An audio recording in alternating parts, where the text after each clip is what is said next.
and on YouTube.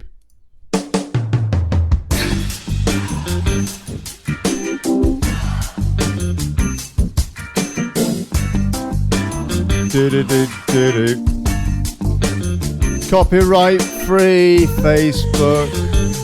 Tedious people.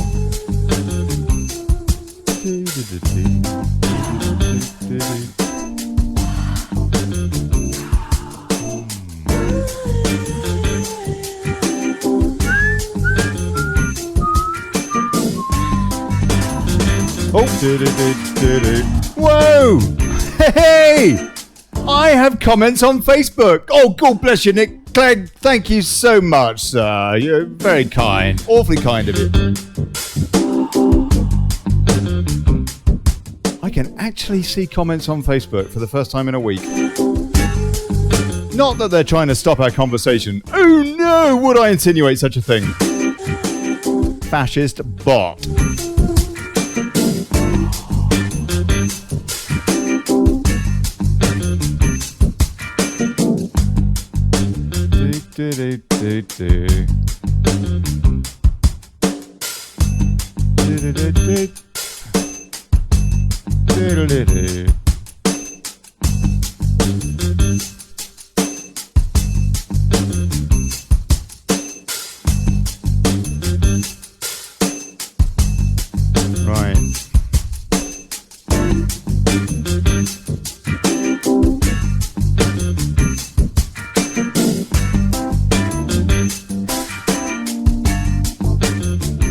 Yeah, that's called Ben Sound. Sexy by Ben Sound. I ought to say more who these guys are that put out this superb music, considering it's copyright free, I think. I should probably get some more and stock up the library. Anyway, right, coming up in, what is it? 10 minutes and 18 seconds. Yeah, something like that. Bob Stroud popping on. If you want to call in from 7:30, please do. Going to extend this show so that we've got an hour's worth of calls because I kind of suspect there's a lot of people that want to, share their tuppence halfpenny on this one.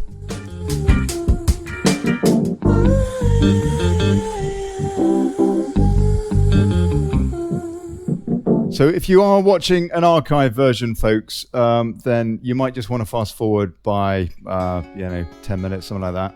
And hold on a sec. Let me just make sure everything's working. Hey, folks. Hey.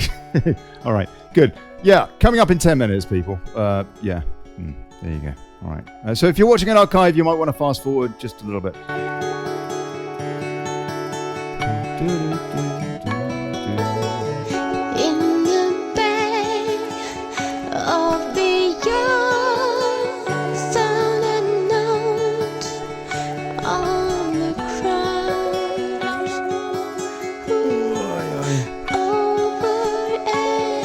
Hey Bernadette, thanks for the love heart, darling.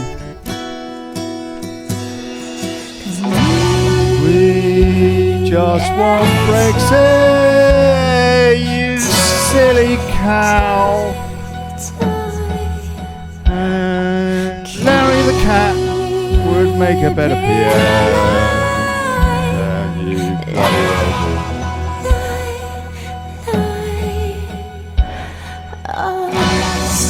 decent news service. Isn't this a lot of propaganda?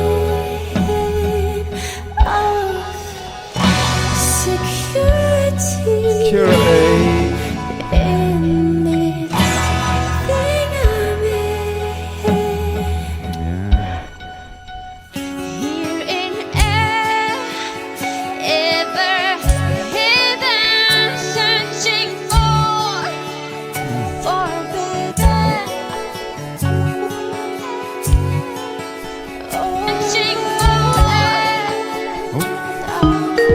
Hello.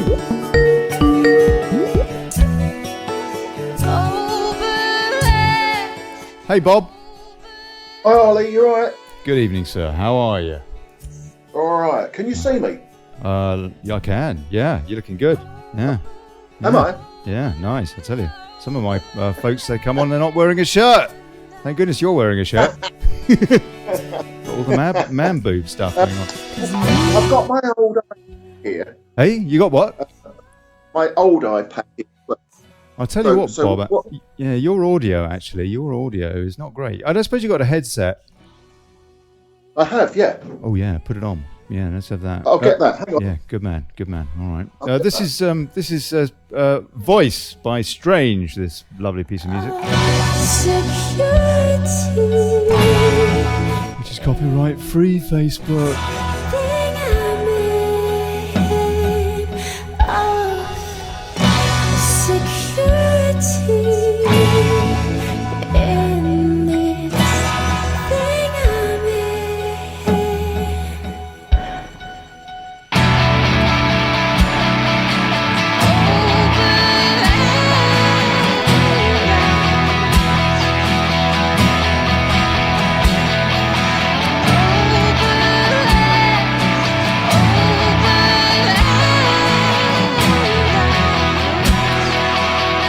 Got it here.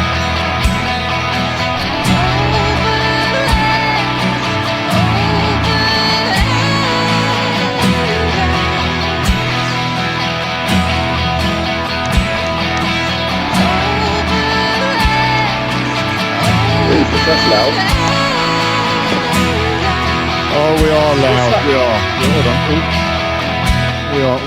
We are loud round here. Yeah. Can you hear me, Ollie? Yeah, I can. Yeah. Okay. So you've got no microphone on there, but you've got it's headphones. No, just yeah. Yeah. You don't have a microphone? No, sorry, mate. No, it's all right. No, that's okay. That's fine. It's making it hard with these on. Actually, it sounds funny this end. I can just boost up your level a wee bit. Hold on a sec. Here we go. Okay. What did you have for lunch? Have you had your tea? Yeah, I know. I've never tea. I've got myself a pint of Guinness. Oh, well, blimey, go on.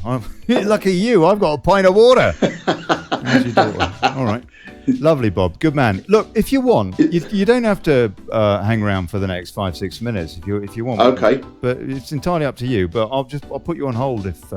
Well, I won't. Yeah. I mean, you can chip in if you like. Just put me on hold. That's fine. Well, I'll just leave you there. All right. Good. Yeah. No standing on ceremony though. We got 5 minutes. 5 minutes, people. Okay. All right. Cheers, Bob. All right, mate.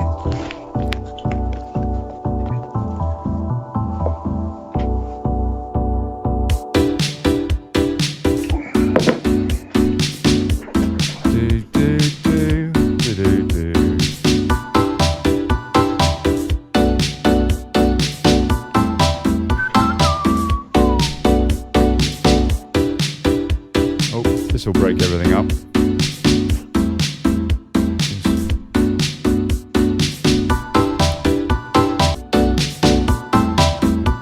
Oh, hark at that crackling. That's what happens when you refresh 30 news tabs at the same time. Oh dear.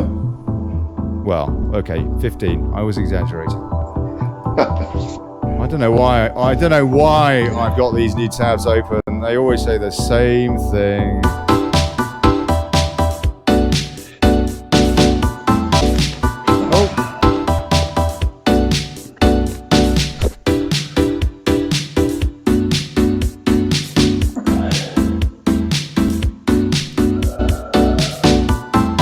Oh, look at that. Who's on Question Time tonight? Let's see if the BBC's balanced. Amber Rudd. Yo, Amber Rudd, Remoron. Jonathan Reynolds, Labour. No idea, probably Remoron. Anna Soubry, Chuck Up Party. Remoron. Oh. Nigel Farage, alleged Brexiteer. And John Mills is actually, I think, a very, very sound Brexiteer. No, Mr. John Mills, I think. So, hey, we've got 2 Brexiteers on the panel of Question Time tonight, as opposed to 3 Remorons. Hooray, BBC! Yeah. It's balanced, yeah. I can't watch it, Ollie. Oh, does it make you feel nauseous? Oh, I can't watch it, mate. It's a nightmare, isn't it? Oh, I'll tell you what, mate. People wonder why I shout.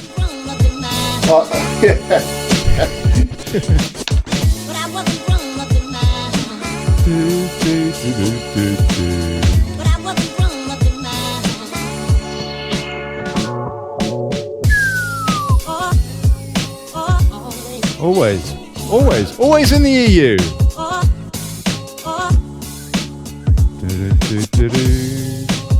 Always, always.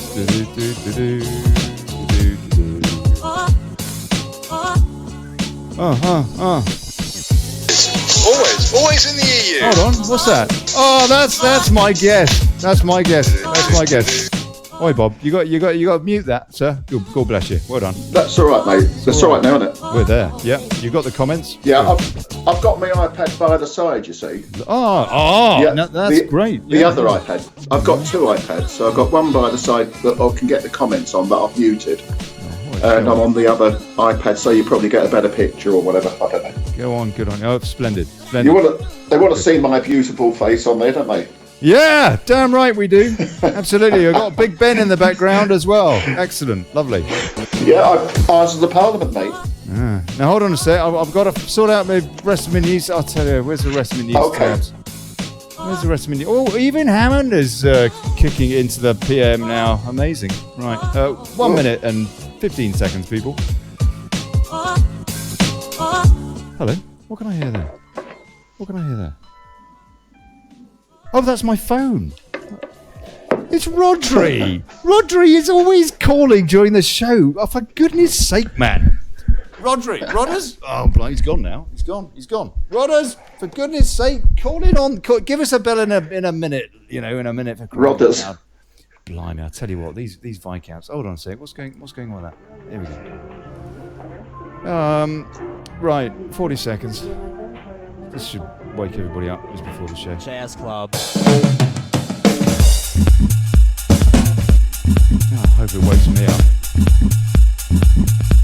Will it wake up the government? Do we have a government? We've got a shadow government, I can tell you that.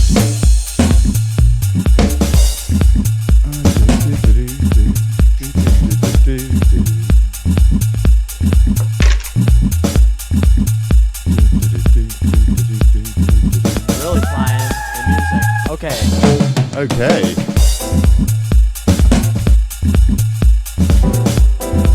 Right.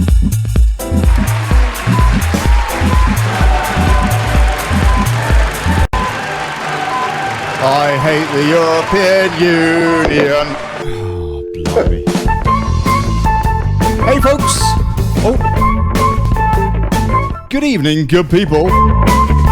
Welcome to the Daily...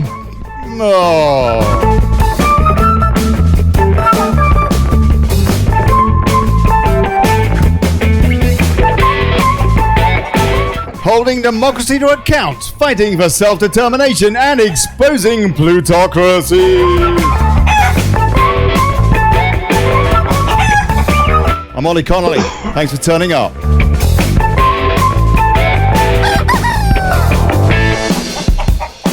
And now, to vote or not to vote?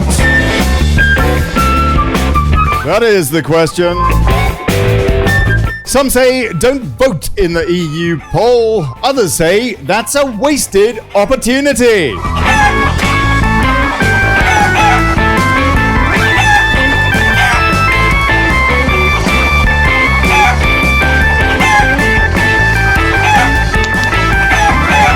Self-made businessman Bob Stroud, indy politician, disagrees with my call to vote.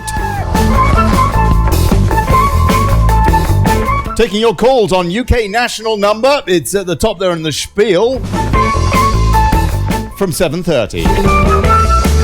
Extended long show so that we can have an hour's worth of calls. This is where nobody calls. And we'll see you in the comments. On Facebook today, Nick Clegg deigned to allow me to watch the comments to my own show. God bless you, sir. Hey. Yeah, that's apt. Please support the show. PayPal.me/Brexit. Thank you. We share the thing, like the page, all that. Let folks know we're talking, we're thinking, we're watching. We are active.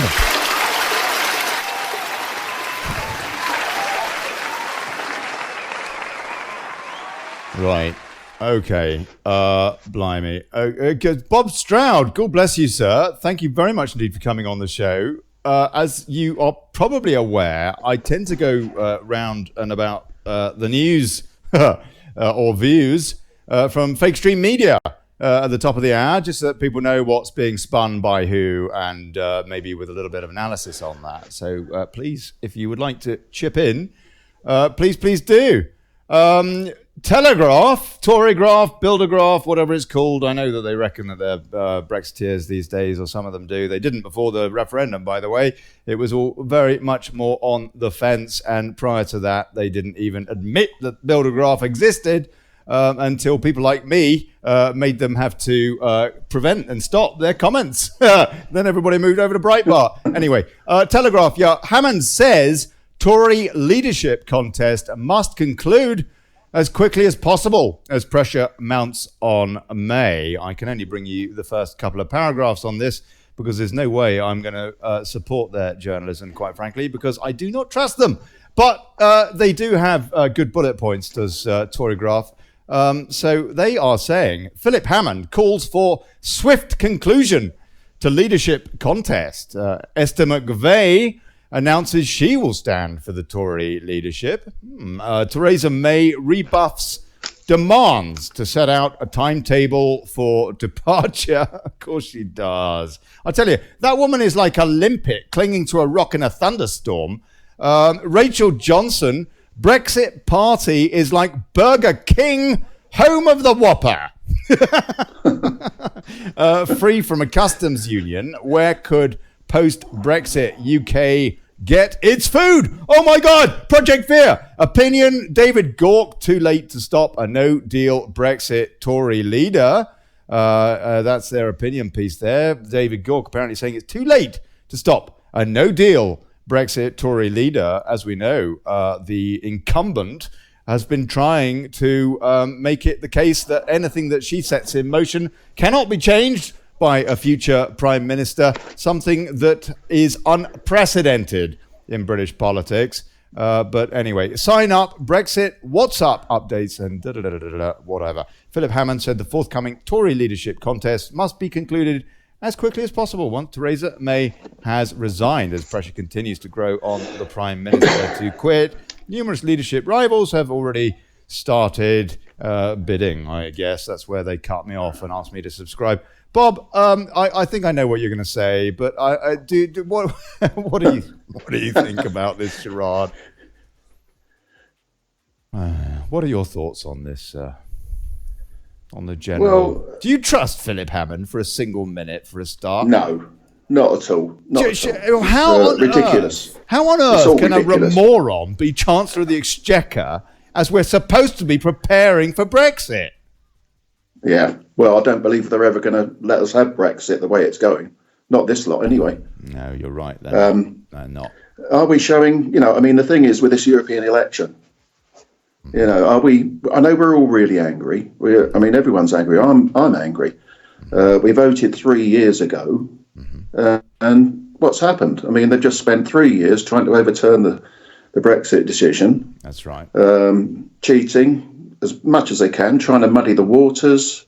They own the media. The media's just pumped out for, the last 3 years, propaganda. Project Fear. Yep. It's just absolutely ridiculous, mate.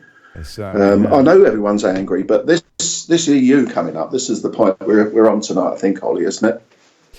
Yeah, it is. EU We election. are going to be getting into that with a vengeance, I think. Absolutely. Yeah. It seems to me, actually, and I'll come on to this story from the Times in a minute, what should be the top story of the day, really. But I guess this show is called Daily Brexit. So the Breitbart are leading on a story that some of you might have heard about today, and it really just goes to show the state of not only the Conservative Parliament, but I think that Lib Lab Con in general, or certainly Lab Con. Tory MP, quote, Nigel Farage is doing a better job than Theresa May in leading.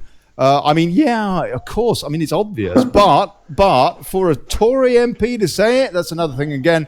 A Conservative Party MP has openly expressed his approval of Brexit Party leader Nigel Farage, saying he is certainly doing a better job than Theresa May in leading. Henry Smith, Member of Parliament for Crawley, told local media that he cannot believe a word she, the Prime Minister May, says, and lamented Britons having to take part in European Parliament elections at the end of this month.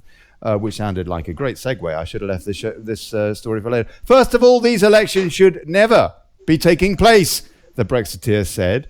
People voted to leave the European Union 3 weeks ago, as Bob Stroud just said. And it's the fault of the Prime Minister and Parliament for not doing that.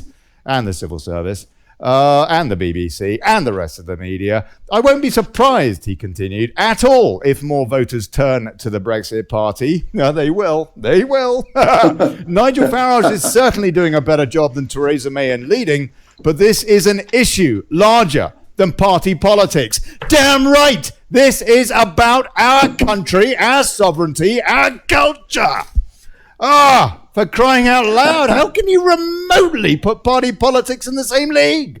It's incredible. But anyway, Blige and the party politics, he told the Argus, adding, what is that? They make ovens or something, don't they? I don't think anyone could do a worse job than she's doing, he said. Mr. Smith would not be the first Brexiteer Tory MP to praise Mr. Farage or his Brexit party, with Lucy Allen MP tweeting last month that the party had some fantastic candidates. That's right, she did. Tory MP saying that the Brexit Party had some fantastic candidates. It's quite incredible. Mr. Farage has had a warm relationship with a number of Leave supporting Conservative MPs, notably Chairman of the ERG, Jacob Rees-Mogg, former party leader Ian Duncan-Smith, and former Brexit Secretary David Davis, all of whom have shared a stage with the Brexit Party leader for a number of Leave Means Leave rallies in the past. Two Tory politicians have already defected to the Brexit Party.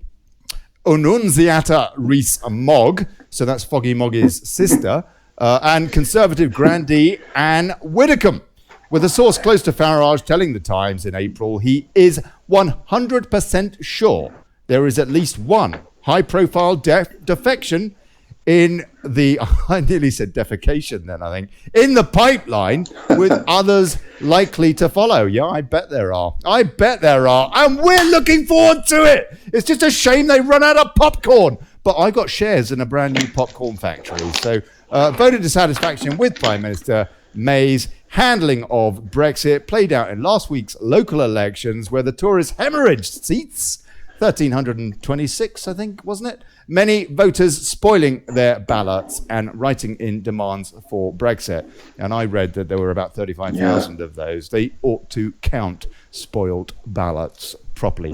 Yes, they should do. Yeah, they should do. Why not? Why not? However, the Conservative Party mechanism is so threatened by the Brexit Party that it has reportedly warned party members that should they campaign for Mr. Farage, they would be expelled. The party machine is also allegedly planning to smear Mr. Farage, calling him an opportunist with links to extremists, according to leaked Conservative campaign. What a lot of old cock. Yeah, rubbish. Absolute rubbish. It's very telling, isn't it, Bob? Yeah. It's just all this. It's really all to just stop Brexit. All of it, isn't it? Really. Incredible.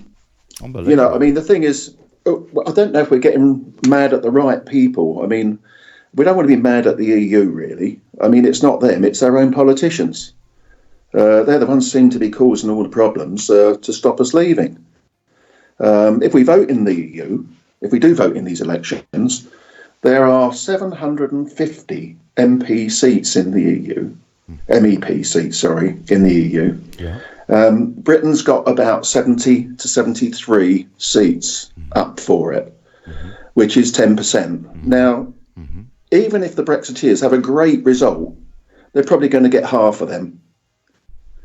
You know, so you're talking about 5% in this dictatorial European Union. 5%. Yeah. And in the past, all we've had basically is, well, they've done a great job. Nigel Farage, Batten, he's done a great job. You know, they've got up and said their bit, and, you know, it's been good. But it's not actually going to get us out of the EU. No. The only thing that's going to get us out of the EU is to get rid of these traitors in Parliament. That's the only way. It's the only way we're going to get it out. Yeah. And to do that, that's why I'm standing. I mean, I'm not an experienced politician at all. but I'm standing to, Now, hold on, Bob. Hold on. You're give stealing my people thunder. You're stealing my thunder. Sorry. I want to ask you about that in some Sorry, detail. mate, go on. No, you're fine. You're Yeah, fine. But yeah. Okay, I'll tell carry you, no, there's one point in this story, but let me see if I can pull this on the screen as well. I doubt that people are going to be able to see that, actually. But there's one point in this story which is rather interesting. No, the Conservative Party mechanism is so threatened by the Brexit Party that it has reportedly lost its place. That it has reportedly warned party members that they should they campaign for Mr. Farage, they would be expelled. That is paranoia. But that wasn't terrible, the point. That wasn't the point I was going to make. I mean, it is incredible. It's remarkable. It's surreal. But from a political point of view, but actually, what is really remarkable about it is that they campaigned on a campaign to honour the referendum. What about the British public being able to expel the MPs who are not doing the bidding of their constituents? Yeah, let's just make it clear again. 408 of 650 constituencies voted to leave. 408 of 650. In GE terms, that's 62.8%. A landslide. Where is the representation in Parliament? You should all be expelled that are going against the interests of your constituents. And if your constituents voted to stay, fine. Campaign. Represent your constituents. But the fact is Olly, that 408 to 650. Anyway, yes, you get the point. No, Olly, sorry. It makes you wonder, the way they've acted since the vote is why did they give us the vote in the first place? Yeah. I mean, they voted 6-1 in Parliament to give us the vote. That's right. Did they just want a green light to go ahead and give us a European army, go to the Euro, whatever they want to do? Okay, you answer that. You answer that question yourself, please. Well, I just don't think that, why they probably wanted to get us to go into the full thing, giving away our sovereignty, giving away everything really to the EU, just letting them run the whole show. Why did they give us that referendum? It was vote. It wasn't just like Cameron's choice, for example, was it? It was an act of Parliament, wasn't it? The referendum bill, something like that. What was it, 2015 now? And it was overwhelmingly passed. There was a few dozen that didn't vote for it. That was all. All the rest, they went for it. It was overwhelming. That was more than a landslide. It was a wipeout. So the question is, why have they changed? They changed their mind, but okay, why did they do that? It seemed to come about that Cameron tried to negotiate a better deal with the EU to begin with, didn't he? That was after. And then what? And then after the year after, was it? Yeah. Well, what that's why they gave us the. It was pressure, wasn't it? They were pressured into doing it. They didn't have any choice. Yeah. And the MPs, they were thinking about their seats. So what's happened since that so many are vehemently opposed to the democratic process? Yeah. It's just, it's just absolutely unbelievable. It's just unbelievable the way they've acted. I mean, I just can't see why they gave us the vote in the first place. They've actually panicked as soon as we've given the vote. I mean, what a great vote it was, to be fair. What a great thing for the British people to do. Yeah, absolutely. To stand up. We still want our own country. Took 40 years to get it. It was fantastic vote, really. Yeah. And what's happened since then is they've just turned around and, well, you can't say the word, but they've done it on us, haven't they? They certainly have. Yeah, they certainly have.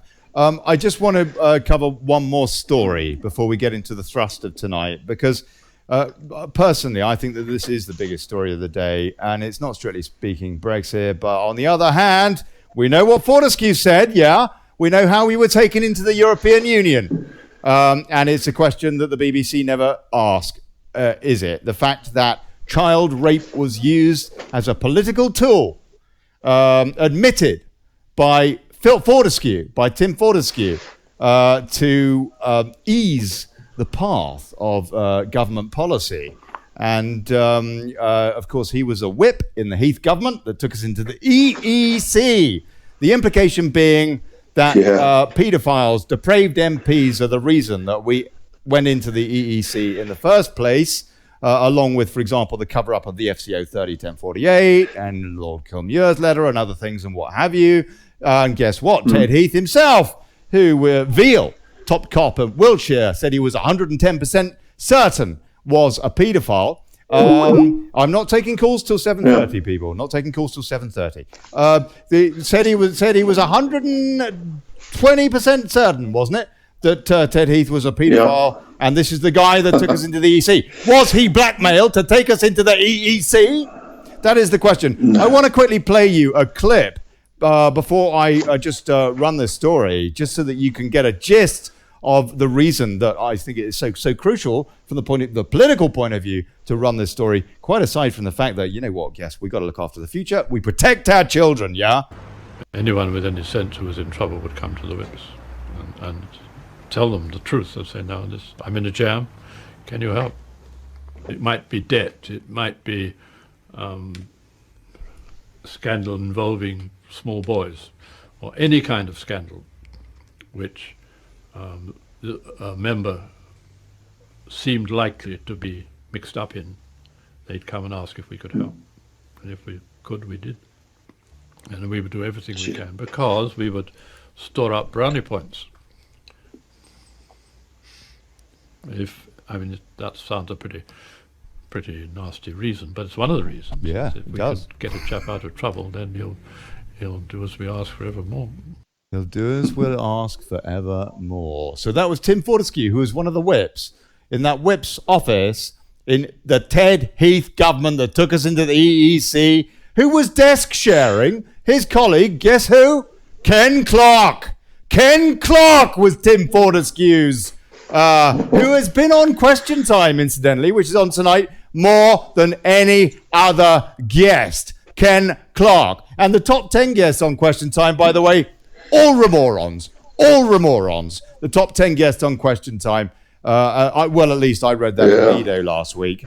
It just absolutely beggars belief that. But I think that we need to be wary. There are all sorts of concerns. The IICSA, the Independent Inquiry into Child Sexual Abuse, is beginning to heat up.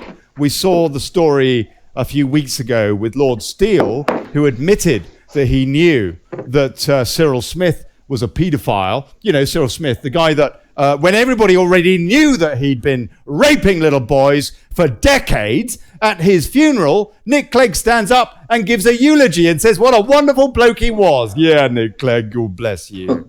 It's just quite incredible. And so now the IICSA is rumbling on, and there's another big fish here. I don't know if anybody heard the 6 o'clock news on BBC Radio, Brussels Broadcasting Corporation Radio 4 at 6 o'clock. They were leading on this story, which I'm showing you now on the screen, which is fortunately leading the Times, because it seems to me on most of the shag rags, they haven't got this on their front page. Maybe they just haven't got it yet on their front page. This has been on for 3 hours on the Times. I know journalism can be a bit sloppy and slow.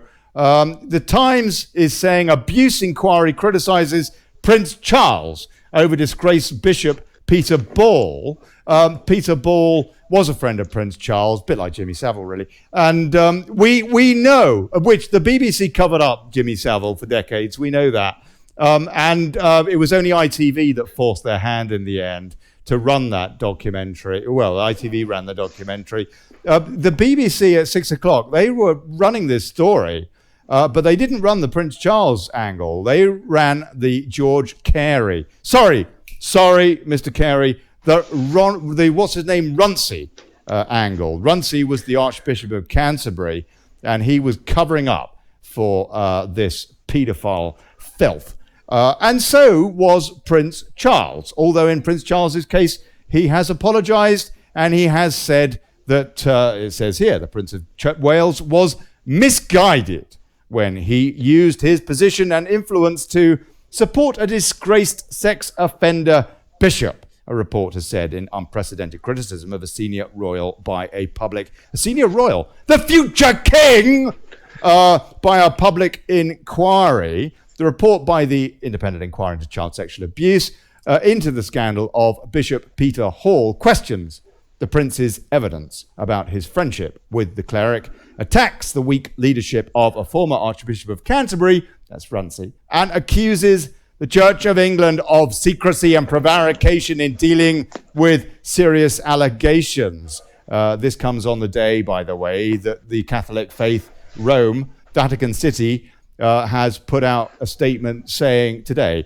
that they will deal more seriously with allegations of sexual impropriety by their frocked lot, and they are now saying that they have to be reported. Any misappropriation and all this stuff has to be reported within 90 days. 90 days! Talk about cushy. And old Francis, by the way, that guy with a lovely smile on his face, a bit like Barack Obama and Tony Blair, the first thing he did, pretty much, when he came in and took over from the other pope, because there are two popes at the moment, because one of them is a bit dodge, apparently, and he couldn't stay pope for any longer. When Francis took over, one of the first things he did was said there will be no police inquiries into alleged abuse by Catholic priests. These are the kind of people that we're supposed to respect. It just absolutely beggars belief. Unbelievable. Prince Charles maintained a close friendship with Peter Ball for 20 years. After Ball, the former Bishop of Gloucester, was cautioned by police for gross indecency with a novice monk.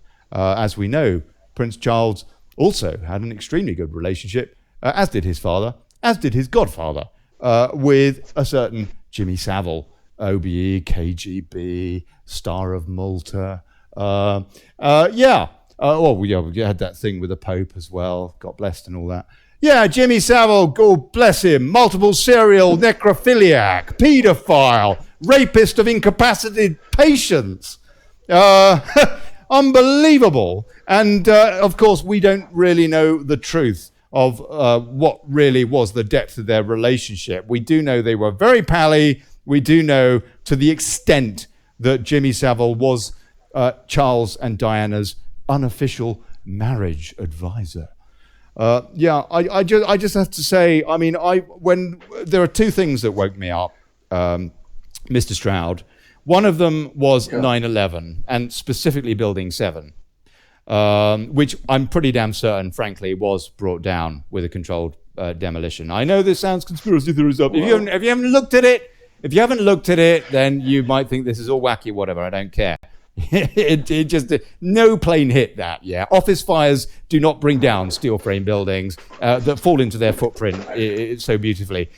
Just quite incredible. All sorts of things that we could talk about with that. That was one thing. The other thing that woke me up was Jimmy Savile, and it just absolutely beggars belief. And when you hear, for example, what Tim Fortescue says and how cavalier they would be with such serious crime, not only to the child, ruining that child probably for the rest of his or her life, and their family, and their community as a result of the lost opportunity, but also being used to oil the rails of democracy. I have to say that I do find this an incredibly important story. Please, Mr. Stroud. Olly, what do you think of the Jill Dando?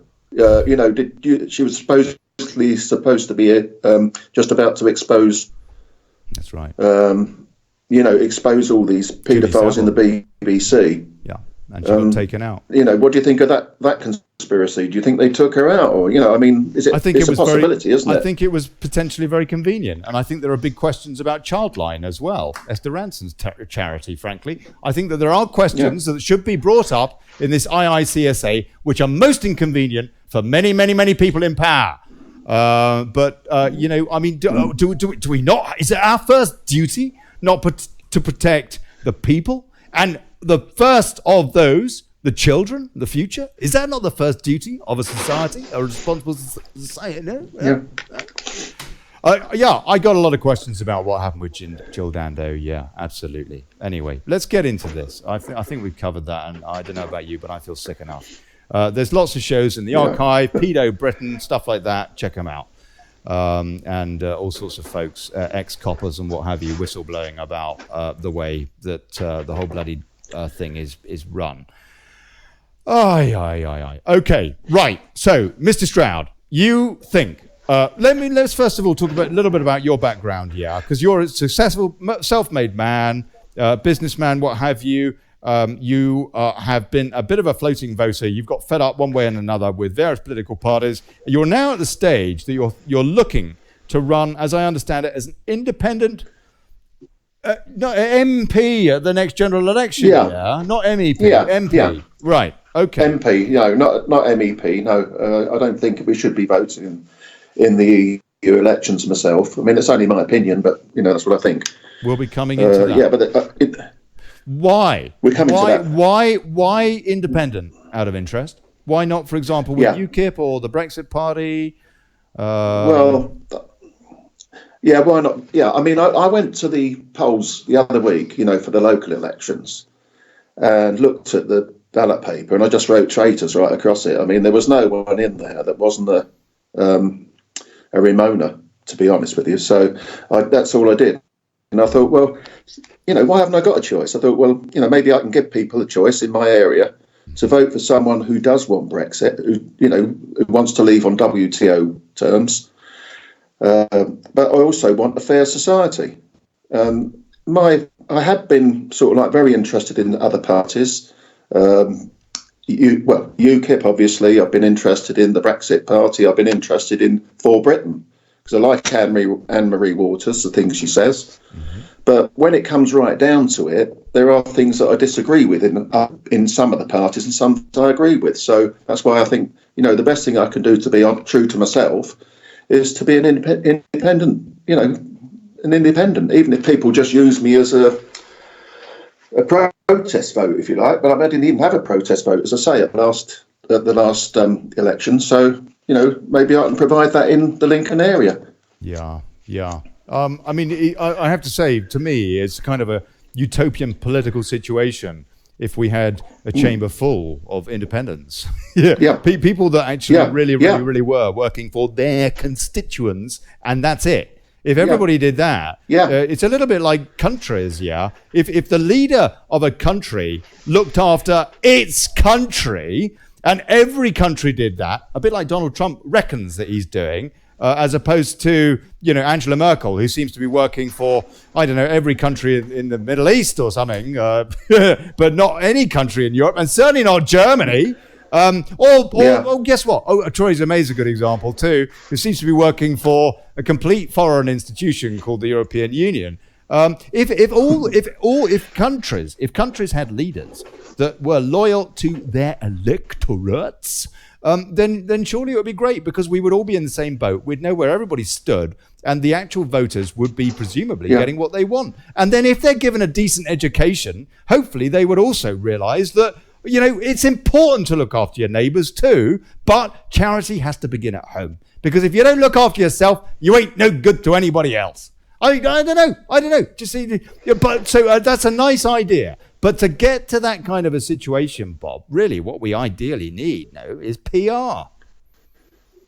More people standing. We need a lot more people standing, like I intend to do at the next election. Just give people a choice. I mean, there's so many people out there that see what's happening, and I'm just trying to give other people a choice, so that when they that ballot and they look on there's someone who's going to actually want to do what the British people voted for, and that's leave the EU. And we all want a better National Health Service. We all want better services. So that's what I want to do anyway. That's my alternative. Well, good for you. And I'm sure that you're honest, as opposed to the problem with party politics. I mean, it's so easily corrupted, and we're just getting these candidates all the time, constantly, that are being parachuted into constituencies that they don't even know. Yeah. I mean, there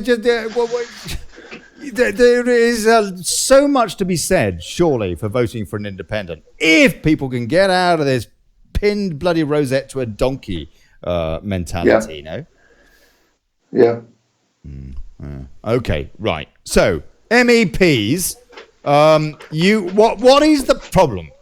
What is the problem with voting in the EU elections, in your opinion?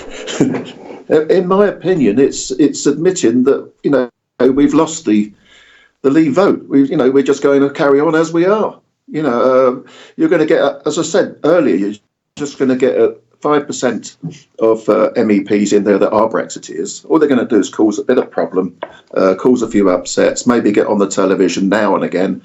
They won't show it much on our media anyway. So for actually conceding to them, I feel like it's, I mean, when I was a small child, I wet the bed, when I was till quite a long age. And now, because I've got out of it, if I lie in bed, I couldn't wet the bed if I wanted to. And to me, the analogy is there. I just can't vote in the EU elections. I wouldn't do it. I want us out. Yes, no, I mean, so do I. So do I. I know. So do many people. I don't see. Surely we're better off being inside the tent, taking a pee all over the likes of, I don't know, Juncker or that Tusk bloke in the EU Parliament, and we wouldn't be able to do that if we just boycott. Ollie, there's nothing I'd like better than to do that, But the thing is, I can't. I just can't do it. I want our country to be ruled by our Parliament. I mean, we've got rubbish in Parliament at the moment, but if we can change them, then we've got the problem. We've sorted it. Yeah, sure, absolutely. But we have I mean, look, this is not an opportunity we wanted. Yeah, we wanted to leave. Now, hold on, Mark Conway, please mute your microphone for a second, sir. I'd appreciate it. I haven't got on. No, I'm sorry.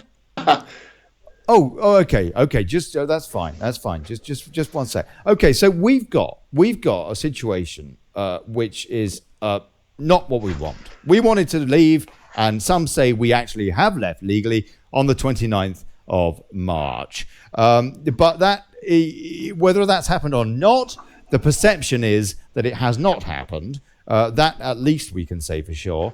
And therefore we are having to now go into these EU elections and what have you. Now, hey, I want the EU to implode entirely, not just for the UK, but for the whole of Europe, because I love Europe, I live in Spain, for crying out loud. I'm a migrant. I would say an expat, but I'm still patriotic. And migrants are pure to their culture, over and above where they happen to live. But we are all conditioned in that kind of way.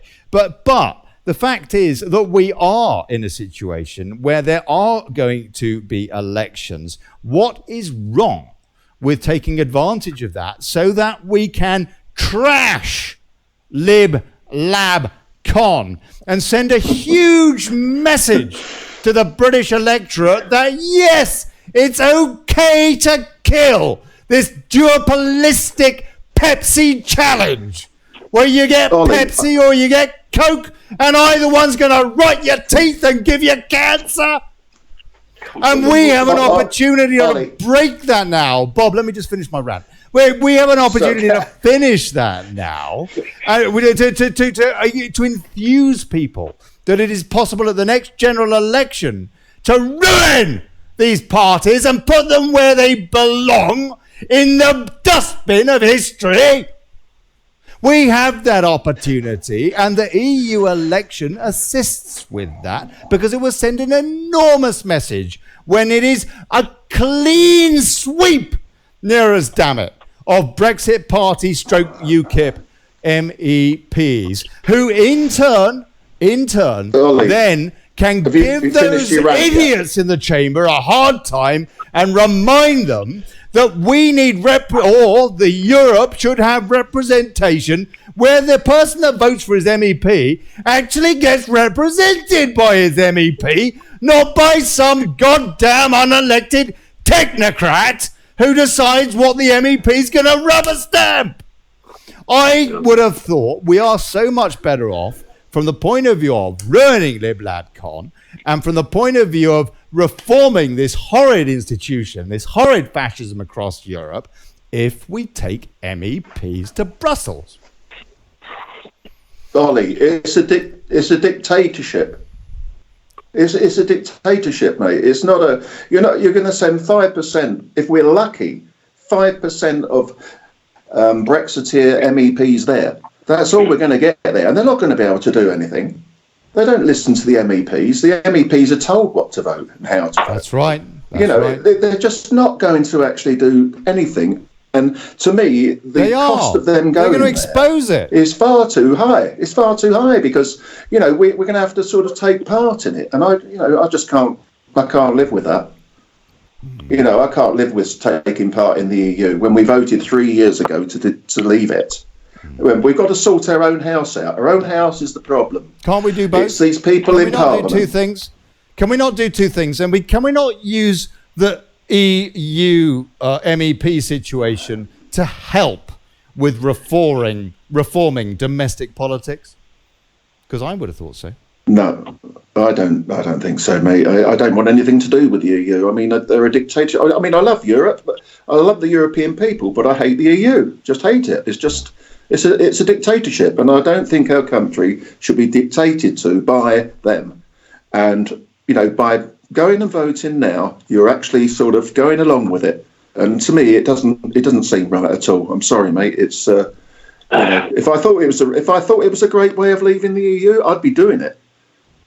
Okay. I just can't see it. All right. Now I've got Mark Conway here, but Mark, just one sec. Just before I ask you your opinion on this, please, and we throw this open to more calls and what have you. And I'll stop shouting and having all of you folks having to ride your volume level. Actually, I'm going to start whispering now just to annoy people so they have to turn the volume up. And then I'm going to start shouting. No, okay. I won't do that. Sorry. I apologise. Right. Natalie Stubbs-Bradshaw. Can 17.4 million people vote UKIP with a love heart? William Prentice, 17.4 million voters tried to tell government, but were told to pee off. Yes. Peter Reynolds, we must get independence out of our referendum votes. Sarah Boland, so if we don't vote and the Remainers all still vote, then Brussels will be filled with Remainers and they will believe they have won. So hold on a sec. Sorry, I didn't pay attention there. Sarah Boland said, so if we don't vote and the Remainers all still vote, then Brussels will be filled with Remainers and they will believe they have won. If we don't vote and the Remainers all still vote, then Brussels will be filled with Remainers. And okay. Graham Sinclair, get a word in, Bob. Remainers couldn't give a damn. Lynn Scotty, we cannot reform EU. Now, Lynn, I completely agree with you, but I'm not sure that that's the entire point. The point really is to expose it, to create a pressure group here in the UK so that the electorate is more inclined to kill off Lib Lab Con. I would have thought. Mark Conway, what's your take on this, sir? Well, Bob, first of all, Ollie, don't change how you are. It's entertaining. I love you blowing your gasket. It's great. Thank you. It's very Diva-esque. Thank you. It's very passionate. Absolutely. And Bob, keep people we had a awake. conversation briefly the other night. Yeah. And I've got to say, to not vote, well, can I just put a little spin on things, Ollie? What I think is that, people are saying they don't give the consent. Well, I'm aware of John Harris and a lot of the Freeman land, and I went through all that carry on, and I went through the Magna Carta, and I followed loads of different opinions, ideas, and even went to court and helped people fight in the Freeman sort of scenario. Did you? And what I find is that whenever you give consent in contract, which is what happens generally in life, we all listen to this, and people are attacking the vote with that mindset. And so the people are saying, right, okay, we ain't giving consent. But what people have got to realise is that throughout all my time doing it over the last 10, 15 years, I know that every single court have walked straight over us, steamrolled us, every single time. Some of us have been imprisoned. We've argued many a different angle, many a different time, on many different occasions throughout this country. And every time the Crown has walked over us. If we turn around and take that opinion now, then the others that do vote will have the power. And if the Remainers turn around and vote, and you decide not to, in protest, because you don't want to give consent, then let me tell you, when they count them votes, the only thing they'll notice is that you will be missing. and then the Remainers will have the majority and win. So if you want to carry on with your no consent and not voting, then you are adding to it and becoming part of the problem. We exited, now get out. Bob?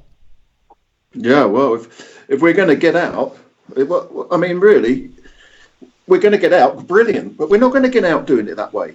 We're not going to get out by sending 5% of, MEPs there. They're not going to take any notice of them. They haven't been taking any notice. Nigel Farage has been kicking off in there. Gerard Batten's been kicking off in there. They've got nowhere. I mean, they've been on television a few times. They've not got us out of the European Union. The only thing that's going to get us out of the European Union is getting these people out of Parliament that will not stick to what we have told them to do. Bob, that's the only way. Can I just make a point that because Nigel Farage in the chamber there, to me, has been extraordinarily effective in his speech giving, and he's gone viral. He has helped to spread the message of what a den of thieves they are. There was something he did the other day, some speech he did the other day, and he said how they were a bunch of mafia types. And then Tajani, one of the presidents, they got so many damn unelected presidents, I can't keep up with them. But one of the Italian ones, he took offense to that and said, you can't say mafia. And so Farage said, all right then. Well, what was it he said? He said, all right, gangsters then. He said, I mean, that is good. That is good stuff because it goes viral.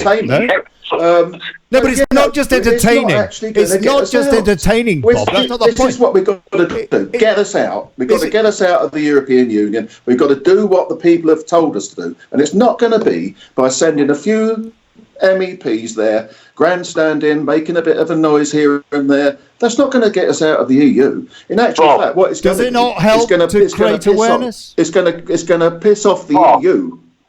Please, Bob. Okay, carry on. Sorry, I'll shut up. So, Bob, I've got to say, mate, is that whilst I respect you that you've become part of an independent, I've got to say to you, mate, you can't have that opinion. You really can't. Well, you can. You've got to make a vote count, mate. You've got to tell these people that we are.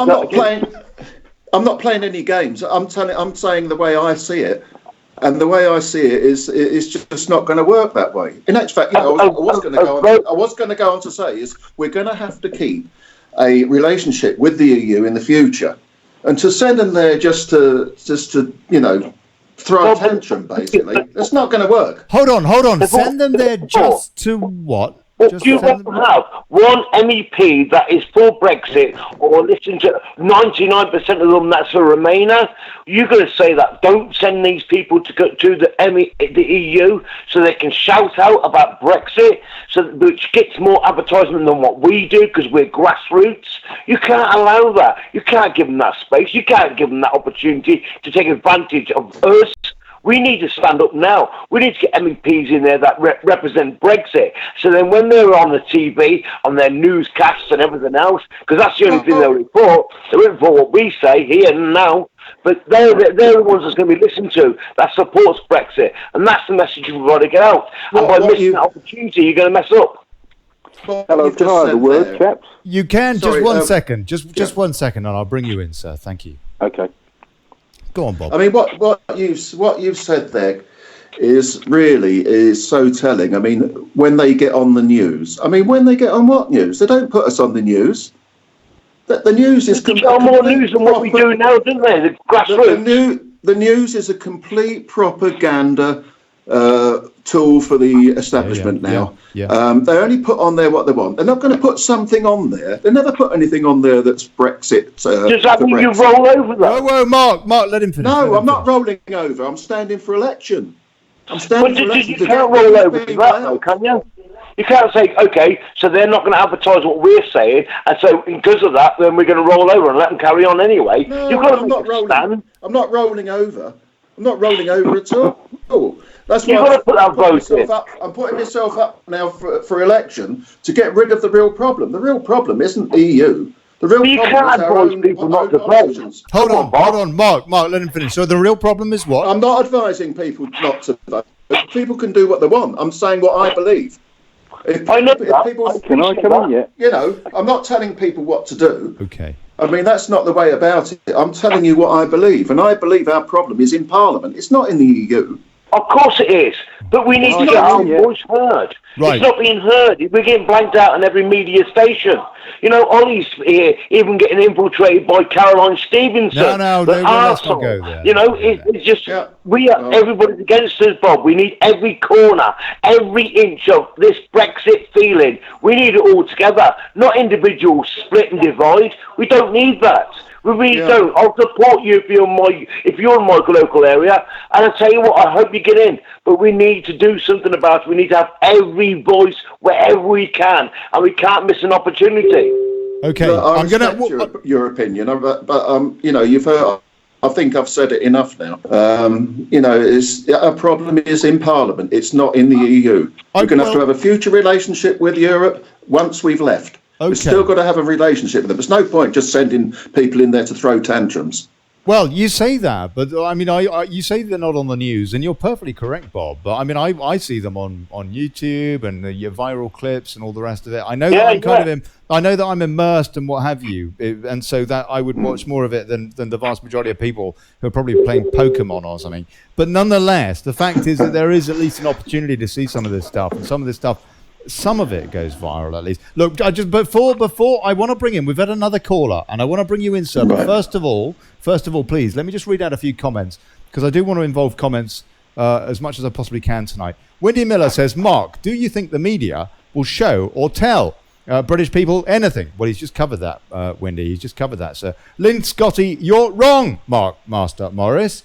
Mark Master Morris. Oh, sorry, that's within the comments there, so no idea what's wrong or not.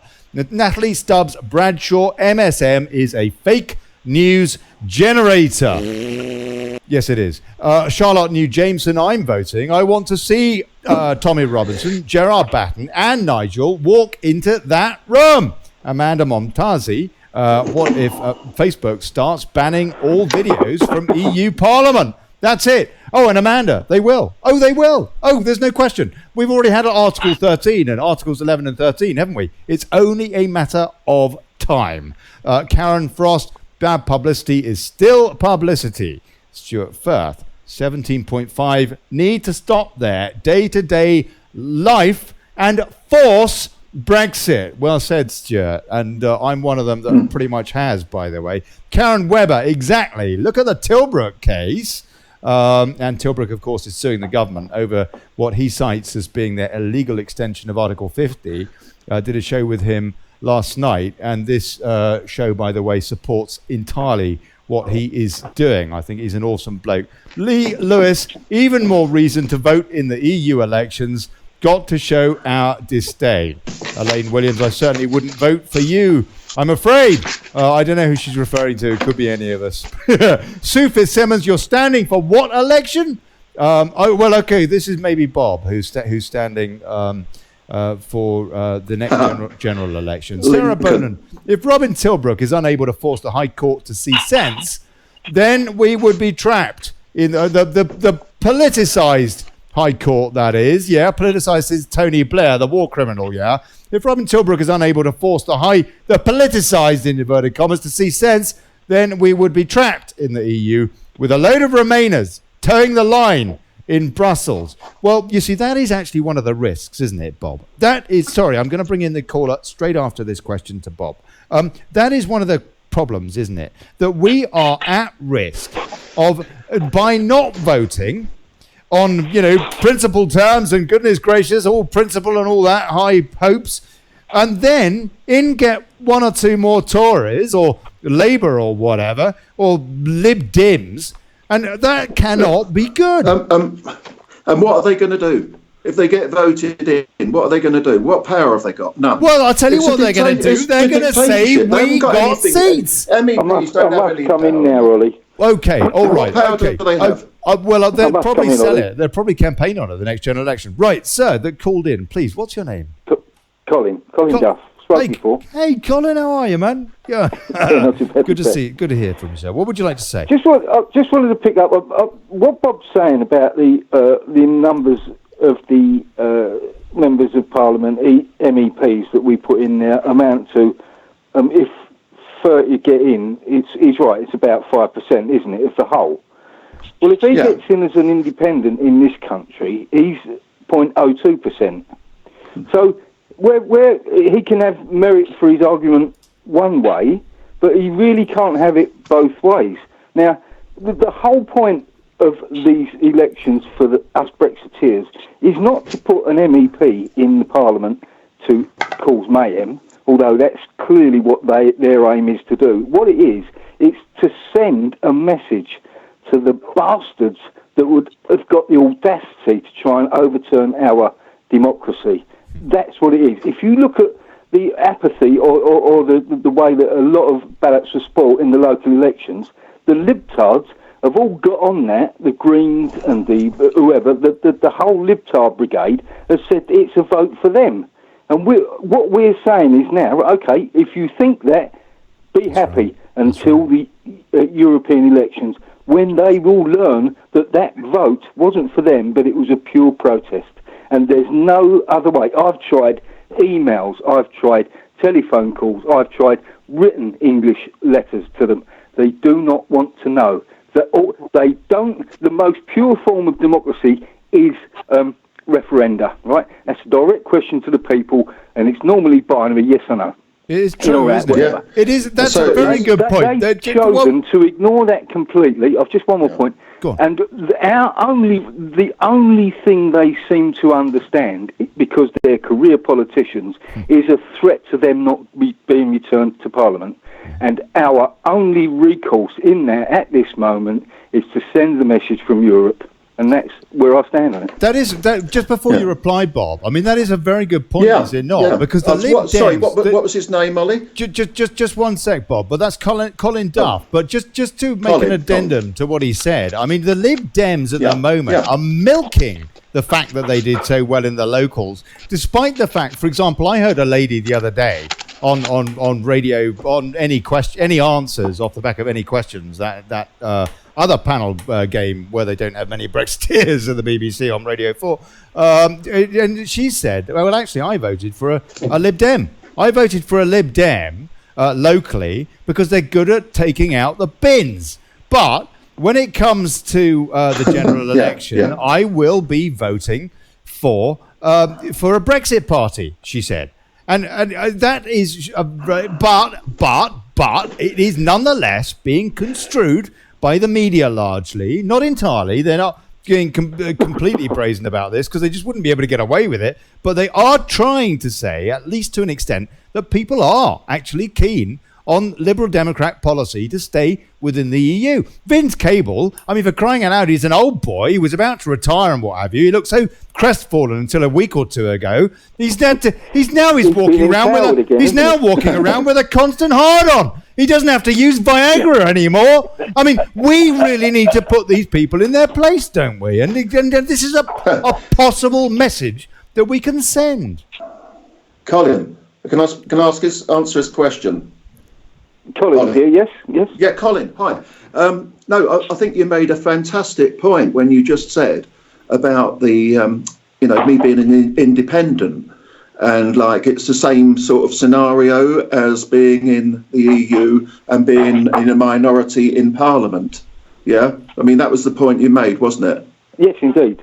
And I think that's a terrific point, but I'd like to answer it. Go on. That's a fantastic point, mate. It's some angle I probably hadn't even thought of, but all I can do is do my best and do the best for the people of Lincoln. That's what I want to do. I wish you every success. I hope you get in because we need to bloody their noses at every opportunity. Yeah. I'm totally agreement with you. Advise people to vote. The closest opportunity we have at this particular moment in time is to shout as loud as we can from Brussels. That's your way of doing it. And for me, it's not my way of doing it. Not the way I would. I don't think there's a lot of value in that. I'm not putting you down. I just don't think there is enough value in it to actually take part. It's not what they say in Brussels. It's the message that this mob are getting from us. Yeah, exactly. Purely and simply it. Yeah, I understand that, but the fight for me is not going to be there. It's going to be in Parliament. But then again, you see, to use your very own analogy, what good are you? I hope you get in. I really do hope you get in, because you'll be taking it away from an arsehole. Yeah. But what good are you going to do when you're 0.2%? Yeah, I understand that. I mean, I'll get in there and I'll do my best for Lincoln. Put it that way. That's all I can do. Bob, Are you assuming then that the MEPs won't do the best for Brexit? You're sort of libtarding yourself a little bit here. Yeah, I know what you're saying. No, your point made, as I said, was a really good, really, really, very, very good point. But the thing is, to me, it's well, I don't want to say it, but it's irrelevant to me, because I just can't. I don't want to vote in the EU because we've left. As far as I'm concerned, the people have voted to leave, and we've got to get that in Parliament sorted. I've got a little anecdote for you here about that idiot Vince Cable. About 8 years ago, when he was the business secretary, during my daily work, I had to go and do some scaffolding on a Tesco's building, absolutely opposite his constituency building in Twickenham. Right. This Tesco's project had been put back almost 18 months because Vince Cable, the business secretary, objected to a business opening up opposite his office.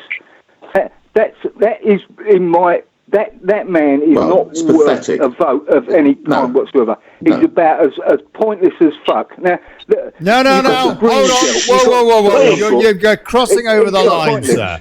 We have children. The only Green MP in Parliament. She's got a voice. She's a loudmouth person, and she's got a few people now because of our protest vote in local councils. Right? She has never been able to do anything. She's just a gob, right? But she's got a following. Now the thing is, you want to go in there, you want to be a gob, and nobody. You've got no following, mate. So you can't have it. You're that way, I'll use my vote deny other people having it the same way. I'm sorry, it's to me, it's terrible. Colin, can I just say that, Bob? Mark, because I don't want to be ganging up. Look, come on. If you agree with Bob Stroud, please call in, because I think he deserves a little bit of he's a wingman here. Bob, what would you like to reply? How would you like to reply to that, sir? Well, it's basically, all I can do is repeat more or less what I've said. Well, look, let's take the fight is in Parliament. The fight's against our own politicians. Unless we can sort out our own politicians. Why can't we fight on more than one front? Making a protest vote in the EU, and we're not going to get anywhere like that. We're just not going to get anywhere. What? That's what I'm saying. Can I just remind everybody that the reason we got Brexit was because of the European Parliament, for crying out loud. You can't. Why vote for you then, Bob? Our Parliament gave us the vote. Right. Look, Nigel Farage came to prominence in the European Parliament. That's true. He's made a difference in this country. The reason we're having this conversation is because of the European Parliament. That is actually rather a good point. I love it in an institution. I love it from the top to the bottom, left to right. But it's there, and we have to use it. And what we are doing by this vote is using it. And they are, if they're stupid enough to think that we're putting people over there because we love it, well, they've got a shock coming, haven't they? That's the whole thing of it. Okay, look, before we carry on, I want to go through a few comments to involve folks in the comments and what have you. Charles Spencer, Bob, you're talking rubbish. In the other 20s, I haven't handpicked these, by the way. I do it frequently. I do it all the time. I haven't handpicked these, I promise you. I'm reading them cold. Bob, you're talking rubbish. In the other 27 other countries, the anti-EU vote, MEPs will have been lodged and can make a difference there. You have tunnel vision only. Fruij says, we do need to do both. Can people please be quiet with their microphones when they're not talking? I would appreciate that. Naomi M says, Farage is not publishing the Tilbrook court case.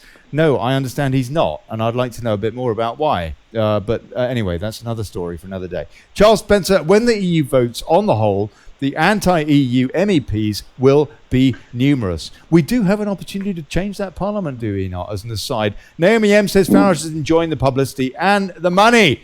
And Jamie Mitchell, I'm with Mark. I know what he means. Jamie Mitchell, please call in and support Mark, because I'm feeling a bit sorry for Mark. Oh, no, Bob Stroud, I'm saying. Bob, no, it's Bob that needs a... Don't feel sorry for me, it's all right. I'm used to it. Well, bless you, Bob. Michelle Reed, no one will push Tilbrook's case until he gets a hearing date. Good point. They're a very good point. And I can tell you, because I've spoken to a senior politician in the DUP, a household name, who's very keen on Tilbrook's case, by the way.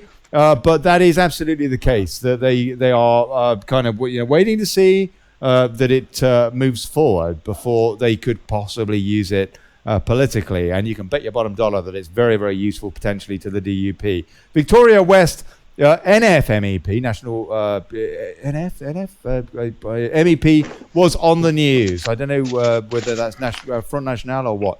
Gerard Collins, if the Brexit Party gained 30 seats...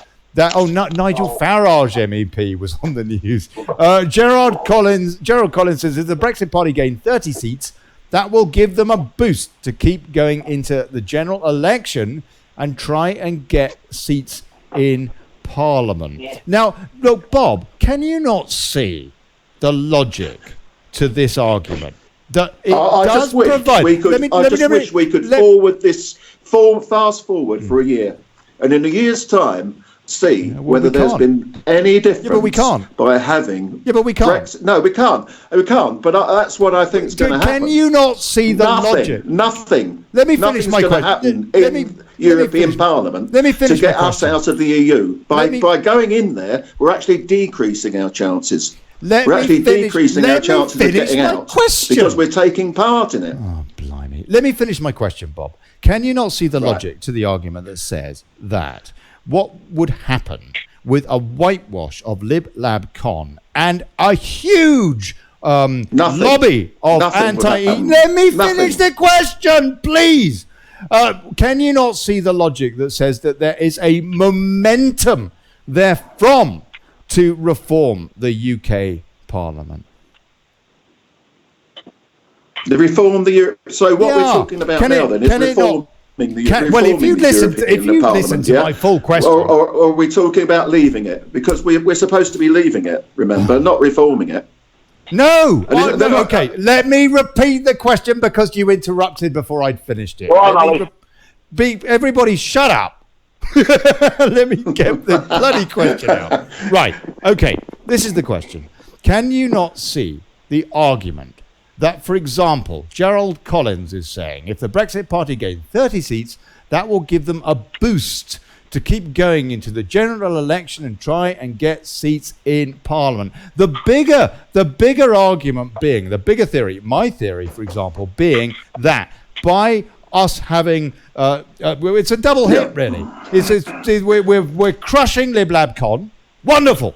Good for a future general election as well. And also we're helping as a bloc to reform Europe. Our continent. Never mind the EU, our continent. So we've got two birds with one stone there.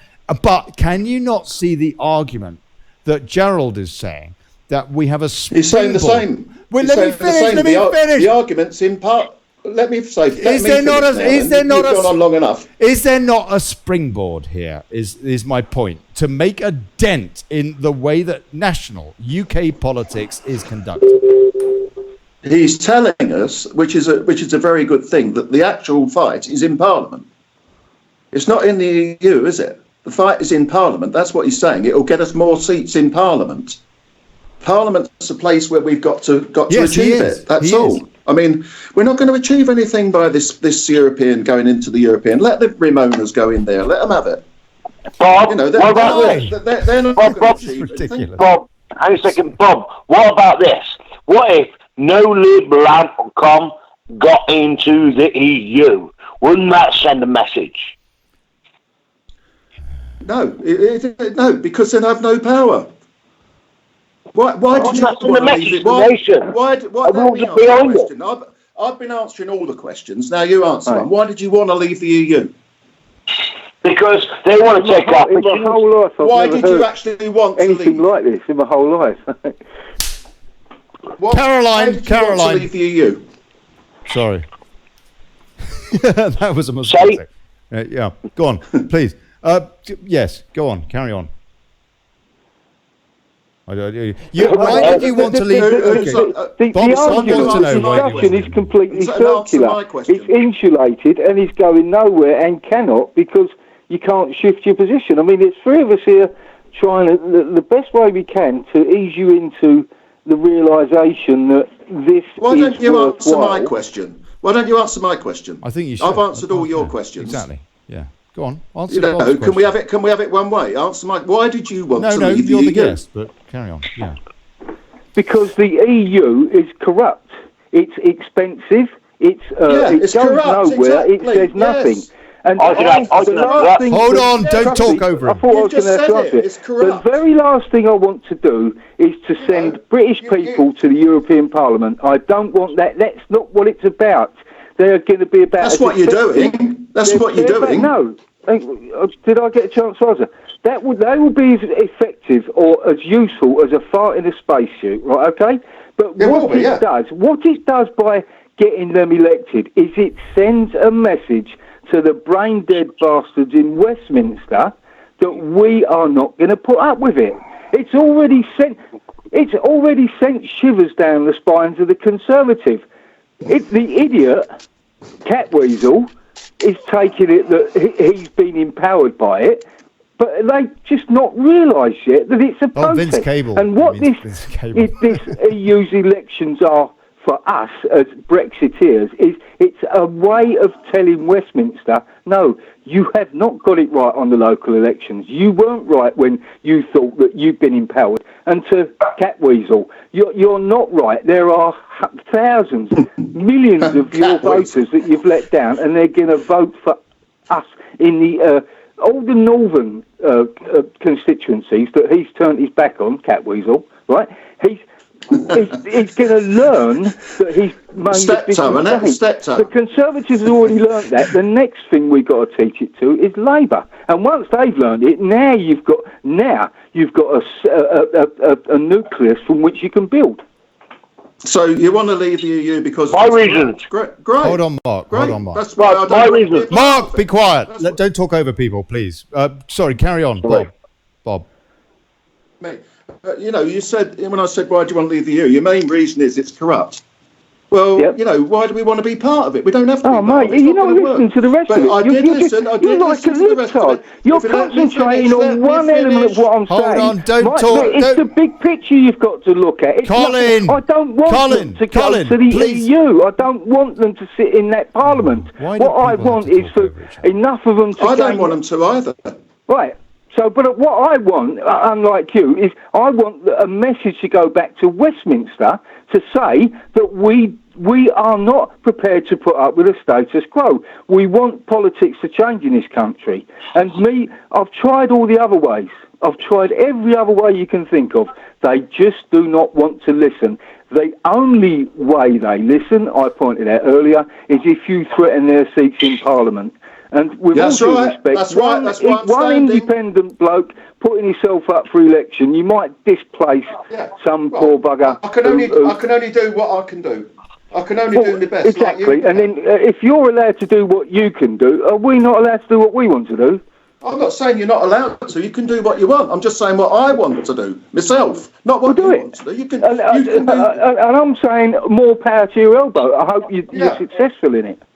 Yeah. Well, the thing is, I mean, the fight is in Parliament. It's not in the EU. Right. You're missing the point, aren't you? Why do you keep missing the point? Hold on, please. Can I just say something? Look, can I just say something? Please do not talk over each other, and do not talk over me either. Now, Mark Conway, you wanted to say something. Yeah, Bob, I think you've got it so wrong. Colin, I agree with you completely. What else I'll also add to the things why I don't want to be in the EU is that we lose our army, we lose our sovereignty, we lose the control of our fishing, our farming, even our scrumpy houses got closed down. We don't have no control over our wealth. We don't have a control over who we trade with. We don't have control over jack shit. Now, tell you what, can we also stop swearing? Hold on. Please stop swearing on my show, yeah? Unless it's bollocks, because that's now don't talk over me either. Unless it's bollocks, because that is now officially parliamentary language and part of the Liberal Democrat. It's their slogan now. Bollocks to Brexit is their slogan. We can say, for the Liberal Democrats. Bollocks now, can we? We can say that apparently. Yeah. Carry on. Oh, carry on. Some of us are only doing that. Bollocks to the EU then. Bollocks to the EU. We can say bollocks. We can say bollocks. We can say Billy Bollocks Burko. We all want the same thing. We all want the same thing. We do. And you're saying there's a different way of doing it. Yes. Well, they're all valid ways of doing it, I'm aren't not they? against anybody. I'm just saying what I feel. That I can't vote in the. I will not vote in it. Okay. That's great. Well, will you have my baby? Nobody's going to really miss your vote, but the 90,000 people that joined the Brexit Party are going to vote. So yeah, well, that's fine. If they want to do it, let them do it. I mean, I'm not stopping anybody. Well, they will do it without a doubt. Yeah. Anyway, chaps, it was cathartic to say the least. And I'll see you next time, Ollie. Colin Dove, God bless you, mate. Best known for coming on Billy Bonus a few days ago and getting very, very drunk with all of us. Right, okay. So I have another way to approach this, Bob, which is this. Let me give you this scenario. By us not taking part, let's assume that nobody took part. That I don't want to take part. Let me finish. Let me finish. I don't want to take part in it. Oh, if you don't let me finish, I'm going to cut you off. Please, let me please finish my question, because it's hard enough for me to remember what the bloody hell the question is in the first place. Exactly. You keep doing that to me. I keep forgetting because you were going on so bloody long. By the time you finished talking, I've forgotten what the bloody question was. Fair play. I agree with that. Okay, right. So I will. Well, maybe you should remain here a bit longer. I will try to be concise. Yeah. Let me give you another scenario. We don't take us Brexiteers. Yeah, the 17.4 basically. We do not take part in the EU elections. And what will happen if that's the case is that we're going to have all of our MEP contingent is going to be comprised of Lib Dems, Conservatives, and Labour, i.e. Remorons, Libtards, and more Remoronic Libtards. And that is one thing. They will claim a victory and say, hey, look, we won. Everybody wants to stay in the EU. Everybody wants to stay in the EU. And guess what will happen? That is what will happen. Because they will then go to the country, the general election, with an impetus that you cannot change the momentum that we've got. Momentum? Yes. You cannot change, not the party or whatever it is, the pressure group. You cannot change the momentum that people have changed their minds and actually they want to stay in the EU. You can imagine the BBC going on about that. Shut up. Oh, stop. Oh, no, hold on. Sorry about that. They will at least do this. I mean, come on, that's what the media would do. The momentum would be then to stay. It would be highly destructive in that case, and it would make everybody who was a Brexiteer in the UK feel, just completely despondent and probably not bother voting at the next general election. And then we've got more Pepsi challenged duopolistic politics in the UK, and we can't reform that either. So we've got a double whammy, which is negative. And that, by the way, is exactly what will happen if nobody votes for the Brexit Party and for UKIP and for the Brexiteering Party. We'll let in my opinion, Remoaners go. Please. So let all the Remoaners go. Let them all go. We'll let them all go to the EU. What's going to happen? They're not going to have anything to say. They're not going to be able to say anything. It's a dictatorship, for God's sake. They're not going to get anywhere. They're not getting the point. Just let them go and do it. You're not hearing the point. It doesn't matter. It's nothing to do with us. We're leaving. Listening. It's nothing to do with us. You're not hearing me. You're not hearing me. I am hearing you. My point. Well, in that case, I don't know which bit. Ollie. The question was about 5 minutes long. Okay, all right. Let me put it another way. If nobody votes, all these Brexiteering, I called them idiots the other day. Yeah, I got tipped off for it. Yeah, but they don't vote, right? It was provocational. But if they don't vote, and therefore we've got, Lib Lab can't do superbly well. They will show off, and they will show off, and it will all do very well, and they will gain the momentum. They will gain the momentum, and at the next general election, it will affect UK politics as well as in the EU. Do you not see that?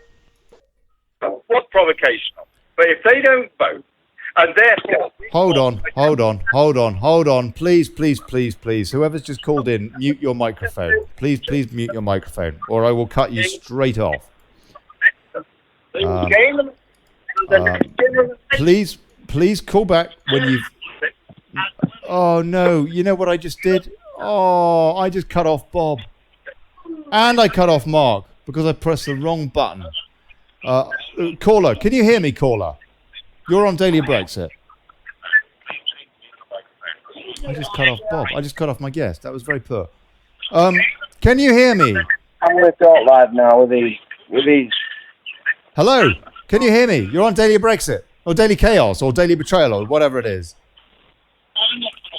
Okay. Goodbye. Why do you call in if you haven't got something to say? I mean, what's it, just for fun?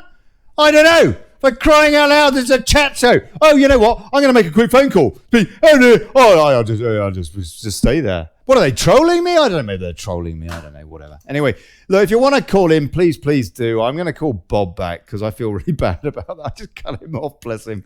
He was having such a hard time. I want to chivvy him up. Aye. He's a nice bloke, our Bob, but I've got to tell you, I think he's very misguided over this particular point.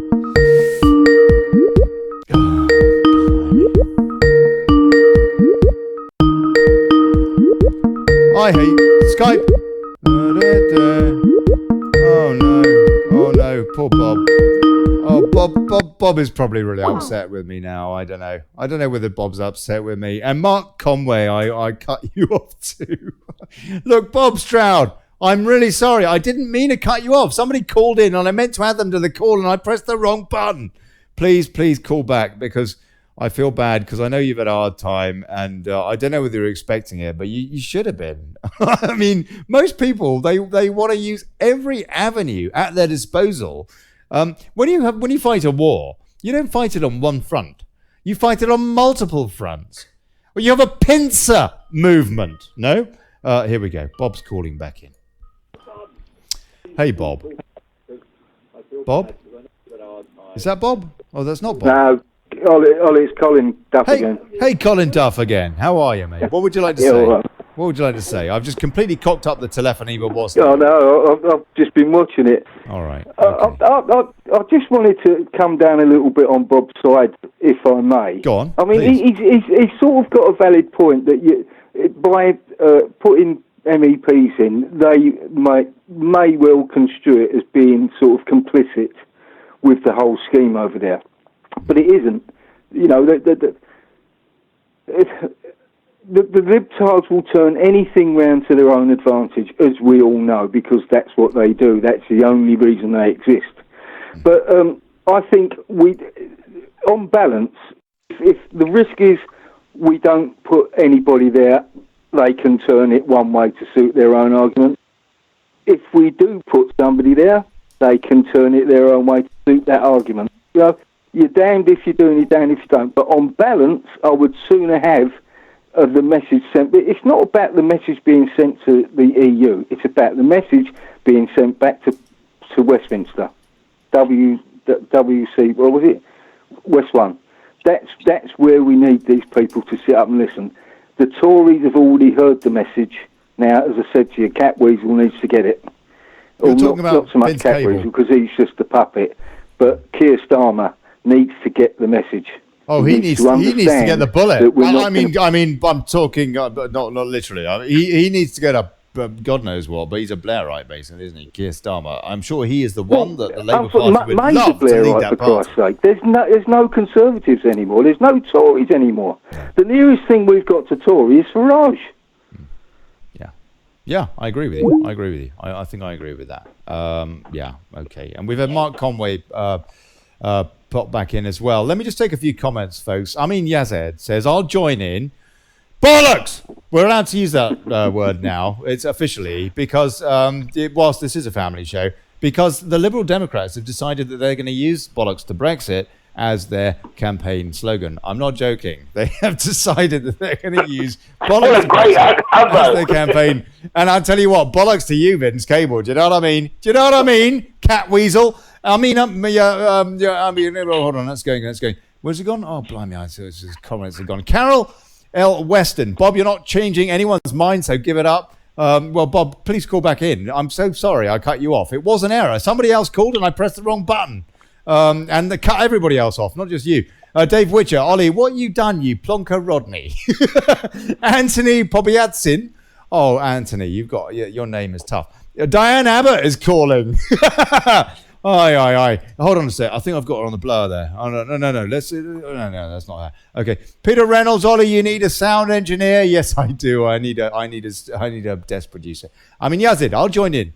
Bollocks to Anna Soubry, he said. The Nazi little whatnot stain of a whatnot woman. And I think we all agree with him, basically. Michael Clayton says, why are we hindering... Oh, hold on. Oh, no. Hold on. Oh, now, look, gentlemen, if I cut you off, please call back. But I'm going to take this call because I think it's Bob. Please call back if I cut you off. Is that Bob? Yeah. Good man, Bob. I've been cut off all the time, mate. I go for a drink as far as... I saw your comment, Tanner. You saw what? I saw Tanner's comment. So has he gone for a drink? Or has he gone to... Or is he in hiding? They thought that you wanted to go off and, I don't know, I got cut off. Yeah, so did Mark. I cut everybody off. Somebody called in. I pressed the wrong button, and they were the only person that was left because there's a button you can do that. Don't worry, mate. I'm up for a fight if someone wants one. I'm not running away from anything. No, that's all right. Good man. Carol L. Watson says, what if the whole of Lincoln decided not to vote Bob, won't get on, but Bob won't get on, he's not presenting himself in a good light, he's not prepared to listen to people, and we have enough of them already. I'm glad he's gone, actually, says Carol L. Weston. Oh, Carol. Well, blame me. Go on, Bob. Go on. Give her what for?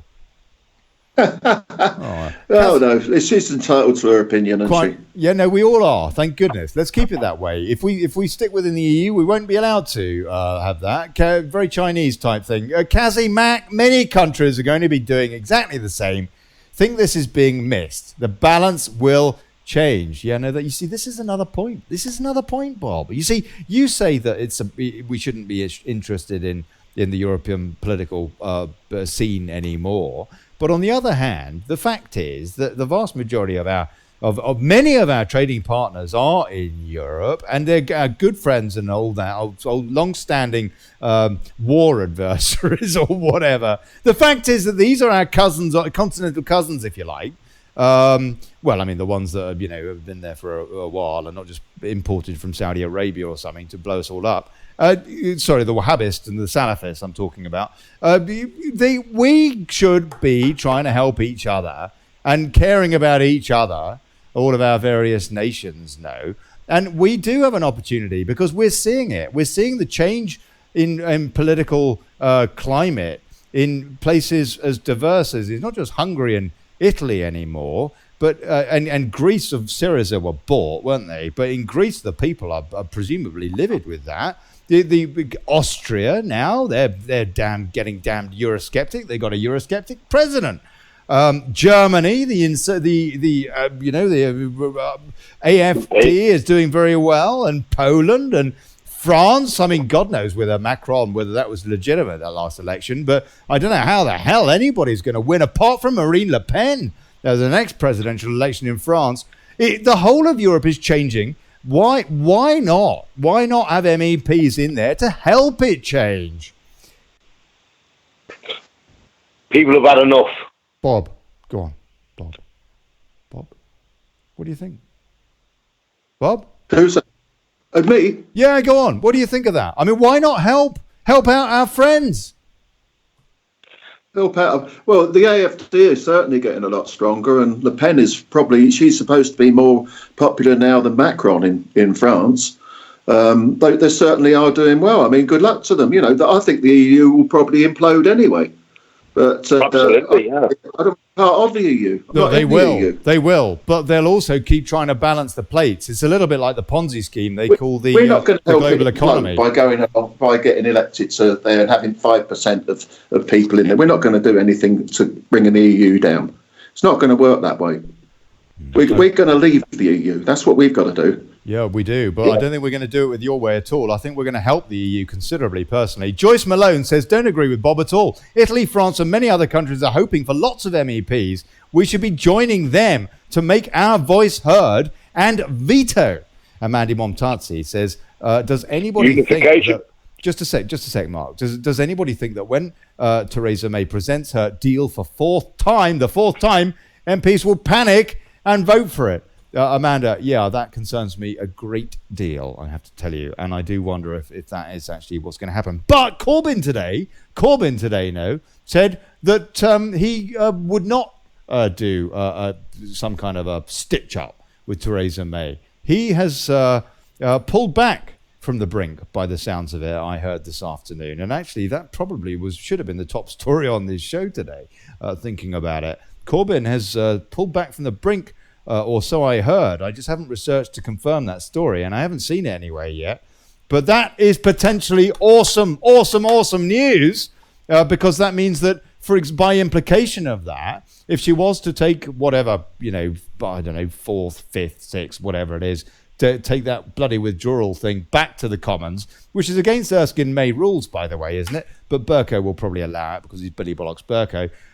And then it sounds as though they won't not at least get official Labour Party support. And so fingers crossed on that one. Mark Conway, what did you want to say?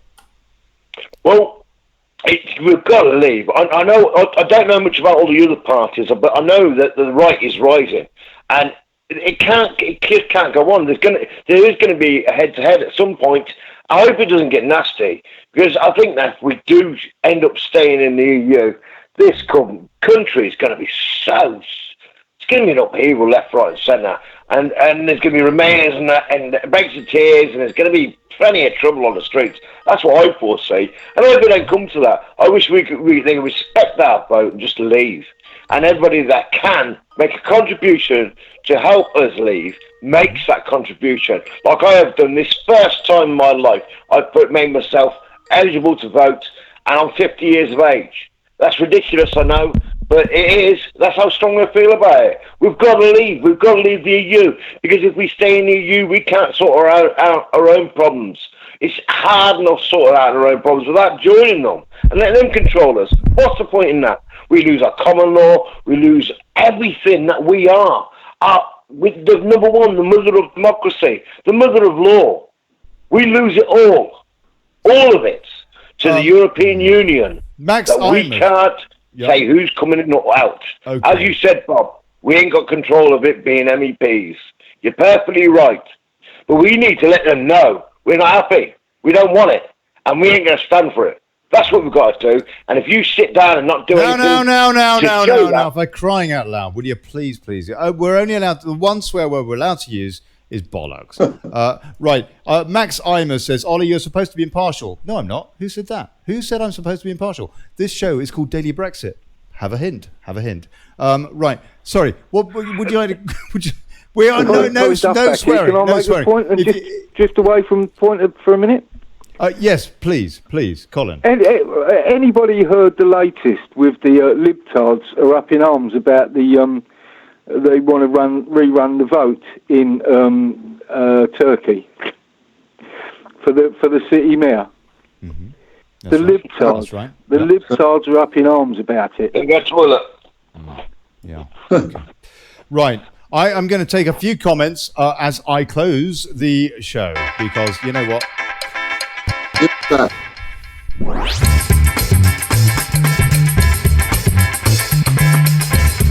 You know, it's funny. I got to tell you, it's funny.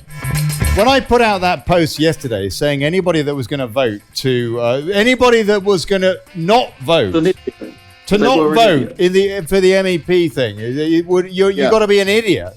When I put out that post yesterday, there was such a huge response. Was it yesterday or the day before? I can't remember. It's such a long week again. The response was enormous, and I was getting not all sorts, but I've had only four or five. There were about 70 people that agree basically with, yeah, you got to vote. We got to kick him in the teeth. And by the way, Max Imus or whatever your name is, thank you very much indeed for that comment. But you're allowed to look at the about on this page that you're looking at now, and it'll explain that this is a campaigning vehicle for Brexit. I am very partial. But yeah, so I had a few people that said, no, you only a few, less than a handful, but nonetheless, that said, we will come on the show, Ollie, and we will crucify your argument. Where are you? Where are you? Let me just see if I can find something quickly as a closing statement from this show for you. And yeah, this has been Daily Brexit. I'm Olly Connelly. I've got Yolanda coming in to talk about things in the UK on Monday. And I think we'll be talking a bit about... I think we'll be talking a little bit about that story about Runcie, Balls, Prince Charles. I think we're going to be talking a little bit about that, I suspect, on Monday at 7 o'clock. Let me see if I can just pull up my personal thought on this before we go, which you're perfectly welcome to disagree with, by the way. We're lucky we got the chance still at the moment. Let me see if I can find this. I know I was going to read some comments, wasn't I? It's all got a bit chaotic.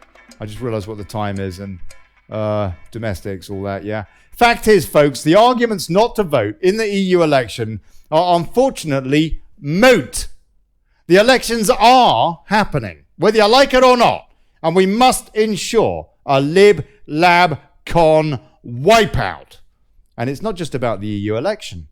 Equally, it is about making a statement that we will no longer put up with the status quo in our domestic politics. It will bolster the outcome, not just in the EU Parliament, but perhaps more importantly at the next general election. We have an opportunity to finish duopolistic divide rule politics. Don't waste it. God bless you.